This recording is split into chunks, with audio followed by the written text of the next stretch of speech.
I'm Jules Tapper. I'm the chairman of the local Air Rescue Trust that supports the emergency medical service area out of Queenstown in the Southern Lakes region. Well, I've just started my 59th year in aviation, originally in fixed wing, then a bit of gliding, and in 1993 I decided to get into helicopters because I just thought I'd better have a go before I get too long in the tooth. Bit of mucking around. I really enjoy the different types of activity. I'm still actively flying, and I've got a little Robbie helicopter we use to get out into the backcountry. I'm seeing different things, different colours, bits of bush or something that I haven't seen before. You're always picking up new stuff, enjoying it still. And the day I don't enjoy it, it's the day I stop. So I have a fairly good appreciation of aviation, and because of my work with the Trust, aviation medicine. The way the system works is you dial 111, you get put through to an ambulance. If it's possibly needing a helicopter, they put you onto the air desk. They're taking the information and dispatching the nearest appropriate machinery.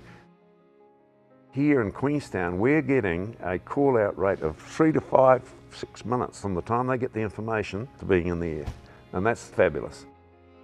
In the last week, we had a very interesting day where there were 3 heart attack victims in this area, but all were saved. This is a very special machine. It's been outfitted especially for EMS, emergency medical service work, and it's got all the whistles and bells that are required. This is as good as, or is better than 90% of the services overseas. This has got the very latest avionics, and it's got the trained personnel that are as good as, if not better than anybody else. So I think New Zealand is actually leading a world-class service here. Virtually between the Dunedin base and here, they're covering all land mass south of the Waitaki across to about Haast. And so there's a huge area, that's including the sub-Antarctic islands. One of the things that I think a lot of people wouldn't realise is this is not fully funded. The government have said they're never going to fund it fully. About 80% is being funded. Whilst we've got that type of attitude, we've got to look to the community for the extra amount of unfunded. It's an ongoing thing to get community support. We're not asking the community to pay for the running of the machine, that's the operator's risk.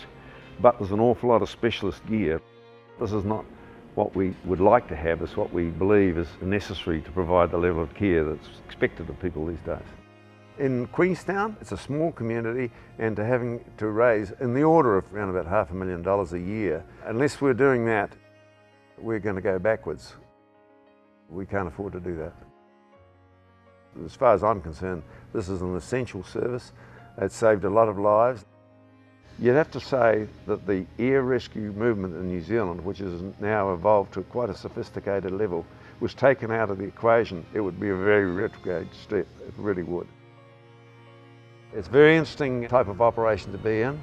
I think people are almost expecting this to be a free service, and we only hope that the community realise, and we are hoping that they will help us fund the unfunded section of the operation. Community service. Everybody should be doing a bit of community service. I've been doing it for 29 years in this outfit. So, you know, that's the way I feel about it. Everybody should do their bit. Yeah.